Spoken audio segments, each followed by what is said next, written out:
Assalamualaikum Ibu. Mohon maaf telah mengganggu waktunya ya Ibu. Sebelumnya perkenalkan nama saya Ibu RP Erpiana SPD dari SDN Logis Cicalengka sebagai pembimbing literasi dan numerasi. Pada kesempatan ini izinkan saya untuk mewawancarai Ibu untuk memenuhi salah satu tugas literasi dan numerasi saya pada bulan April mengenai jurnalistik dengan tema pekerjaan. Sebelumnya, apakah Ibu siap untuk saya wawancarai? Insya Allah siap. Baik Ibu, kalau begitu kita mulai saja ya wawancaranya. Sebelumnya izin bertanya, dengan Ibu siapa saya berbicara? Saya Irma Maria Ulfa. Irma Maria Ulfa. Baik, Ibu Irma saja ya saya panggilnya. Baik.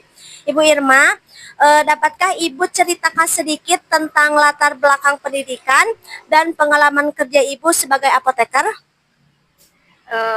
Dulu saya waktu lulus SMA tahun 99 belum ada kesempatan gitu ya, tidak tertarik ke dunia apoteker.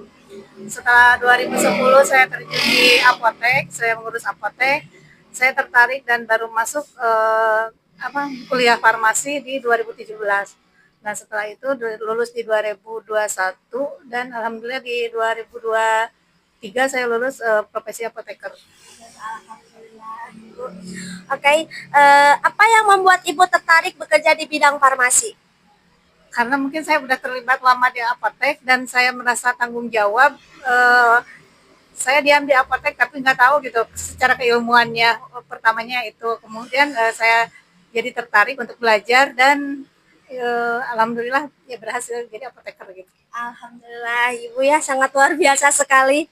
Baik Ibu, apakah Ibu memilih untuk menjadi apoteker? Kenapa Ibu memilih untuk menjadi apoteker dan apa harapan Ibu dari pekerjaan ini? Memilih ini karena emang udah terjun ya awalnya di apotek gitu, di dunia perapotekan gitu. Dan saya ingin menambah wawasan gitu ke masyarakat yang membeli obat, nggak hanya membeli obat dilayani jadi seperti kayak di toko kelontongan gitu, jadi dijelasin tujuan obatnya buat apa, jadi biar mengedukasi masyarakat juga, biar mereka tahu gitu apa gimana tubuh kita butuh obat seperti gimana, jadi jangan terus-terusan mengonsumsi obat juga gitu, jadi itu kan nggak baik gitu. Baik, bagaimana cara Ibu menangani pasien yang memiliki pertanyaan atau kekhawatiran tentang efek samping obat yang mereka konsumsi? Ya emang semua obat kan ada efek sampingnya. Nah kita menjelaskan ke mereka. Jadi obatnya itu misalnya kalau untuk obat sakit dikonsumsi ketika sakit saja dan ketika udah nggak sakit udah cukup nggak dikonsumsi. Atau mereka konsultasi dulu ke dokter harus seperti apa gitu obatnya. Nah kita hanya menyarankan gitu obatnya misalnya ini harus dikonsumsi, yang ini enggak, misalnya sesuai dengan gejala yang dialami pasien. Seperti itu. Baik Ibu, kalau untuk menangani situasi di mana ada pasien yang menunjukkan reaksi alergi terhadap suatu obat yang diberikan, bagaimana Bu? Saya sarankan langsung ke UGD atau ke dokter. Kalau untuk pengobatan secara oral kan nggak mungkin ya, untuk alergi itu bagusnya kan obat injek gitu yang lebih cepat gitu reaksinya ke pasien. Baik Bu, bagaimana Ibu memastikan bahwa stok obat di apotek selalu tersedia dan terkelola dengan baik? Ya setiap sebulan sekali kita mengadakan SO gitu, jadi cek gitu obat mana yang kosong, obat mana yang untuk cepat ED misalnya mana lebih cepat dikeluarkan, seperti itu.